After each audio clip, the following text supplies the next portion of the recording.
वाहिगुरु जी का खालसा, श्री वाहिगुरु जी की फतेह। बाबा नानक जी की साखियाँ चैनल में आपका सभी का स्वागत है।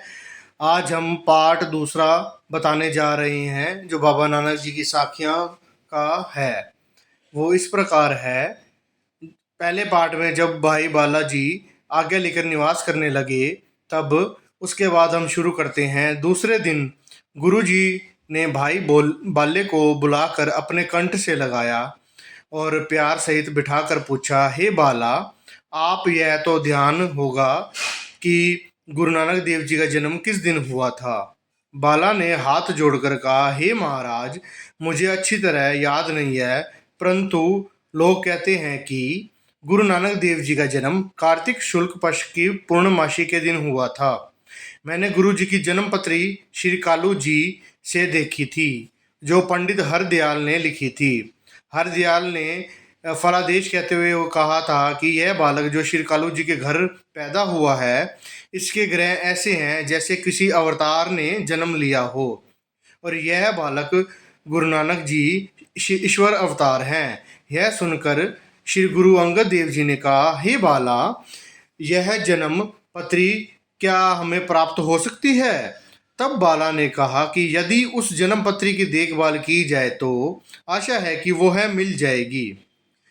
परंतु तब गुरु जी ने कहा, हे बाला, आप तो उसी नगर के निवासी हो, सो इस कार्य को आप ही कर सकते हो।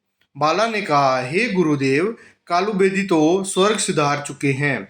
उसका भाई जिसका नाम लालू जी है, उससे पता चल सकता है। तब गुरु जी ने कहा कि यह काम आप ही कर सकते हो। बाला ने कहा कि एक पुरुष आपका यदि मेरे साथ हो तो हम दोनों लालू जी से प्रार्थना करें कि हे बेदी जी, आपकी तो यह वृद्ध अवस्था है तथा गुरु नानक जी देव जी की आप पर अत्यंत कृपा है। उस समय हमने गुरु जी के उत्तराधिकारी प्राप्त कर लिए हैं, सो कृपा गुरु जी की जन्म पत्री हमें दे दें।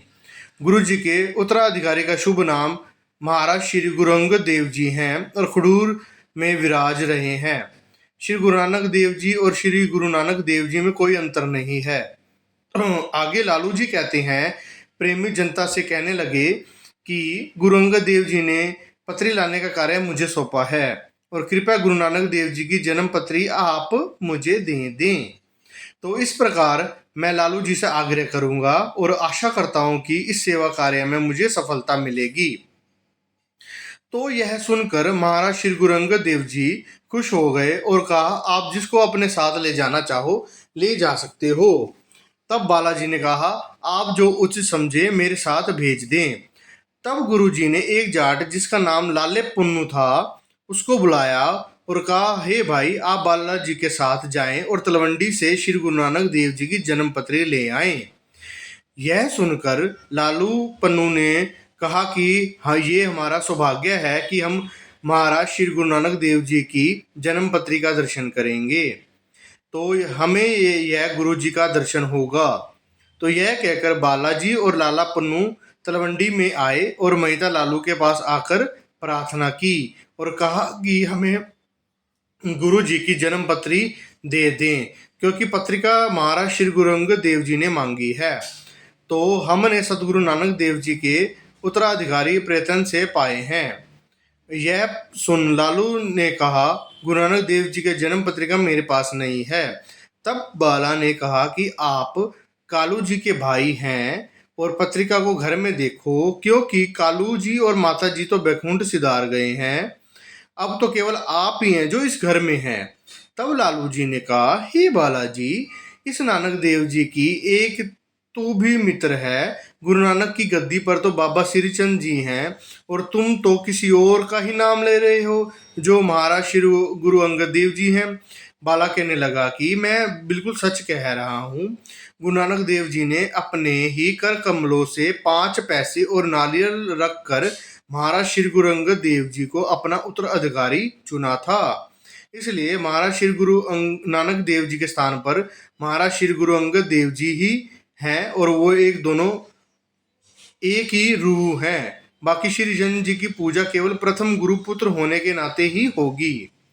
तो इस प्रकार तब लालू जी ने कहा कि भाई कालू और माता जी तो स्वर्ग सिधार चुके हैं, अब मैं घर में ही कहीं देखूंगा। यह कहकर लालू जी घर में पत्रिका को खोजने लगे।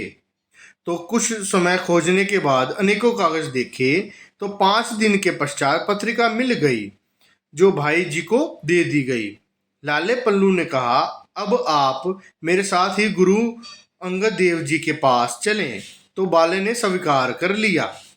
तब जब लाला पुन्नू और बाला चलने लगे तो लालू जी ने कहा कि आप तो पत्री लेकर चल पड़े हो, मैं चाहता हूं कि आप मेरी तरफ से कुछ भेंट गुरु जी को दें। तब बालाजी ने कहा कि जो आप देना चाहें वो दे दें। तो लालू जी ने भेंट करने के लिए 5 पैसे और नारियल दिया और कहा कि बस यही भेंट है जो मेरी तरफ से गुरु के चरणों में अर्पण कर देना और नमस्कार मेरी तरफ से कर देना। और श्रीचंद जी कहे तो धैर्य से काम लेना। उत्तर में बालाजी ने कहा, आप निश्चिंत रहें, महाराज श्री गुरु अंगद देव जी परम शांत स्वरूप हैं। और इसी प्रकार इस पार्ट का अब हम समाप्ति करते हैं और अगले पार्ट में और इससे आगे की कहानी लेकर आएंगे। और इसी प्रकार आपका बहुत बहुत शुक्रिया जो आपने इतने ध्यान से इस साखी को सुना।